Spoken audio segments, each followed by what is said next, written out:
and this is Mama's First. Today I have with me my very good friend Dr. Samantha Nicholson Spence, mother of two, a 10 and a 4-year-old, and I am a mother of a 4-month-old. So on our last episode we spoke about geriatric mothers. If you missed it, go ahead and check out last week's episode. Today we will be discussing natural birth versus C-sections. Now, I have been seeing some posts online sort of downgrading mothers who have a C-section as if they're not real mothers. So I don't understand if there is a stigma attached with having a C-section. I personally had a natural birth and Sam had 2 C-sections. So do you think there's a stigma attached to mothers who have C-sections, like they're less of a mother? You know, more and more that's becoming a reality. There is just a movement towards doing things the natural way, and so that has been the case, and it's almost labeled as in, like you took the easy way out by getting a C-section, which is really not the case because there's nothing easy about a C-section, so, but that really has become a reality these days, and that's unfortunate. Because we're all mothers. It is unfortunate, exactly, and trust me, if you were able to birth a baby through whatever means, trust me, you are a warrior. After giving birth to my son, I really had a newfound respect for mothers, and especially those mothers who have more than one children. It's amazing. So what was the delivery process like for you? Well, I had planned to have natural delivery. So I really hadn't read up on C-section. The plan was I was going to have a natural delivery, and I was going to be a superstar, no drugs, and No drugs? Well, No drugs? well, the truth is, I'm in Jamaica. Epidurals really aren't that common, so, and the thought of an epidural just didn't sit well with me. So, but it's not like I had the option. So really, I thought I was really gonna do this.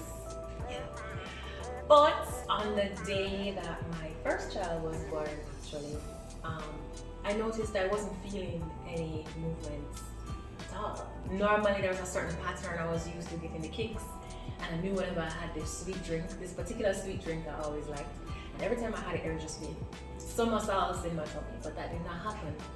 And as the day progressed, I just kept getting this uneasy feeling. Why am I not feeling anything? This is not normal. And then a friend of mine called and said she was coming to visit. And I said, sure, come on over. And then by the time she got there, I was like, no, take me to the hospital. And I went to the hospital, and the midwives, they said to me, why are you here? I was like, I'm not feeling the movements. They just looked at me like I was crazy.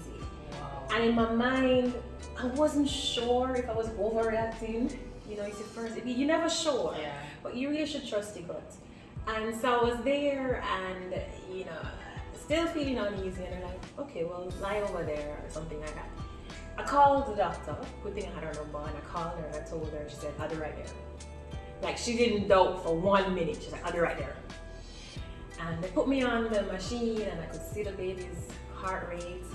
And I was like, oh, so the heart is beating, we're good. And I felt reassured. But then my doctor comes, and she's like, we're going to C-section. I'm like, what?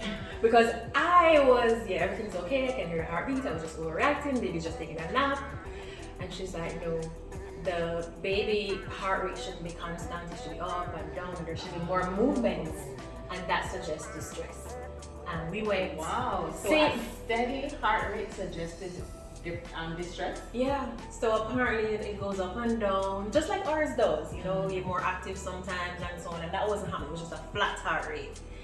And like after she said that, a nurse was coming in to shave me and putting a catheter, and like all these things were happening, it's like bam, bam, bam. And I was like, what? And then, wheel in the back for the C-section.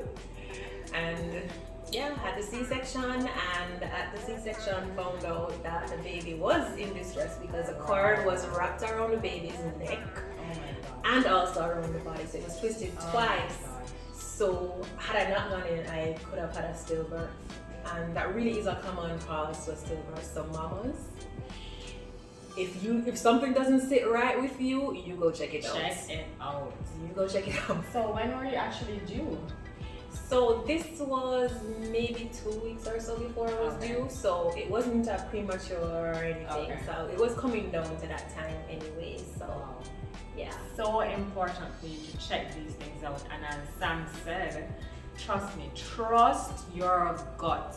You as a mother will know exactly what you're experiencing and feeling. And it doesn't matter if you think you might look foolish, it's better to look foolish and go and ask to be tested or ask to be seen or checked or call your doctor than have something happen to you or your precious baby. For me, I went to the hospital. So I was classified as a geriatric mother, and they wanted to take the baby at exactly 40 weeks. So I was a little concerned about that because I thought, the baby will come when he's ready to come. We don't need to rush it. So if it's 41, it's 42, what's the big deal? What is the big deal, by the way? It is a big deal. The stay past the time, especially at this age, the chances of a stillbirth or a complication are actually high. Also, the baby gets bigger. Harder delivery. Bigger baby to push on out. Okay. But yeah, their complications are more likely if they stay well past the time. So actually where I'm from, they go 38 weeks. Nobody's staying past 40.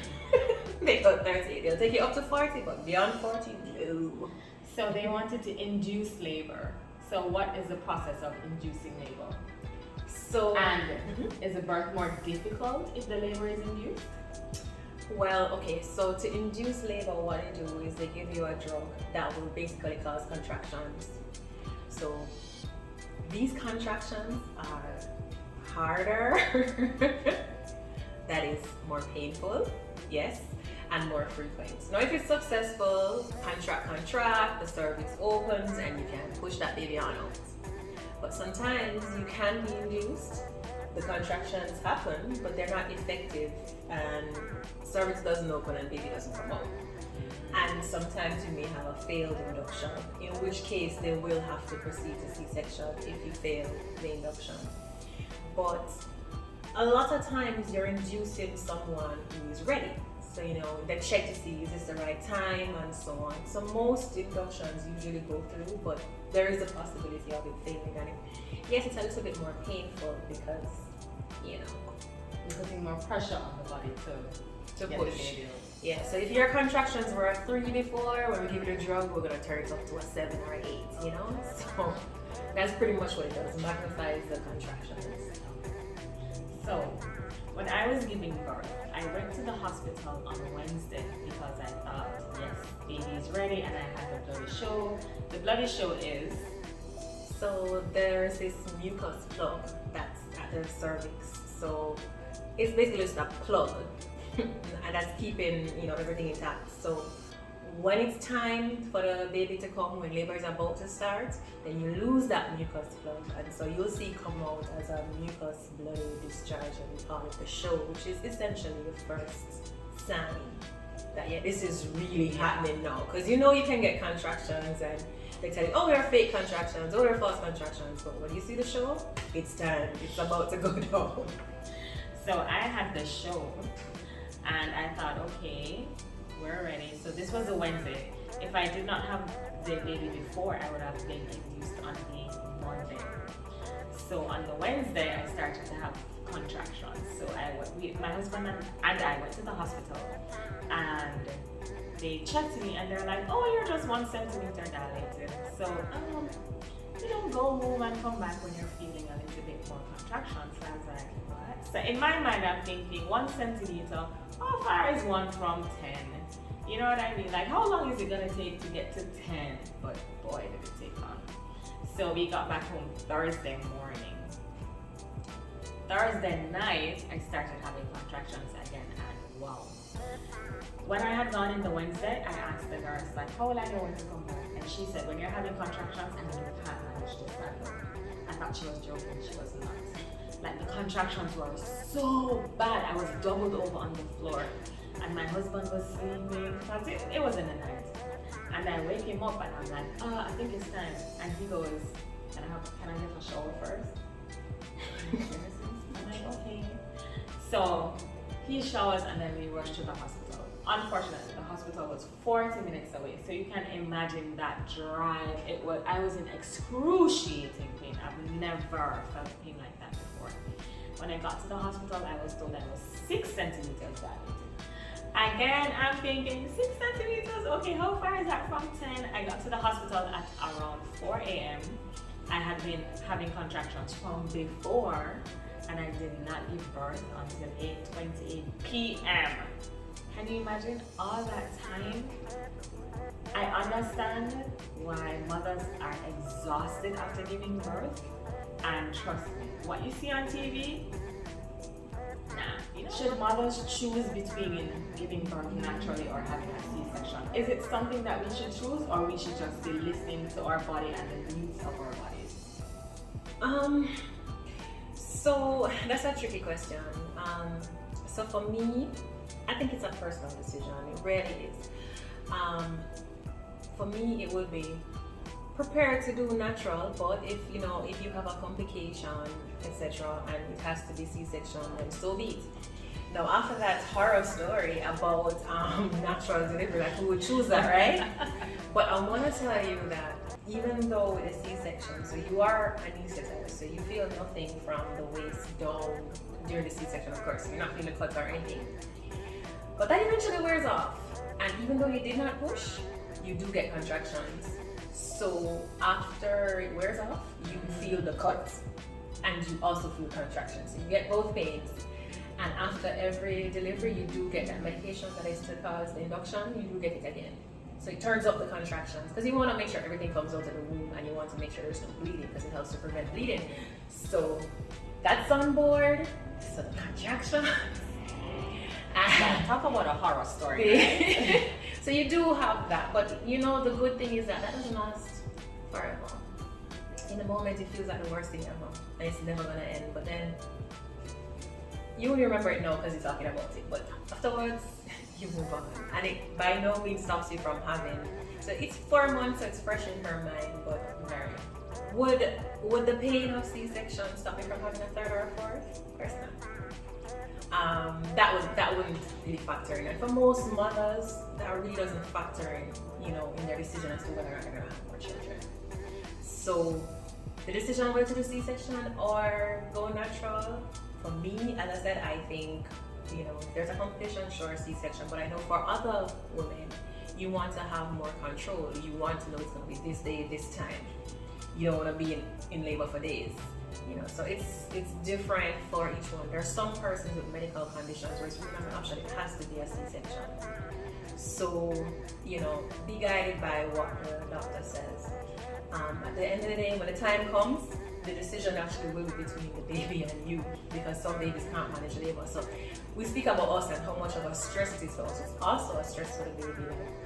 Imagine we're living in this cushy swimming pool, hot tub actually, because it's nice and warm and just swimming all day long, and then one day all hell breaks loose and you have to be pushing out, trying to make your way out of this tiny passage. So for the baby, it's quite stressful too. So, some babies can't handle that, and so that the baby may be the reason why you don't get to do natural delivery. Wow. Yeah, the baby may just make that decision for you, ladies. So I guess just be prepared, have an open mind. So yes, you might want to have a natural birth and there's some complication that causes you to have a C-section, or I guess if you want to have a C-section and it's recommended that you have a natural birth. It's really, I guess, based on the circumstances, but have an open mind as to going either way. But again, the choice is, of course, 100% yours, theoretically. Alright, well, thank you so much, Sam, for being here with me. And if you want to continue to watch, check out our next episode and check out our past episodes as well. This has been Mama's First. Take care until next time. Bye!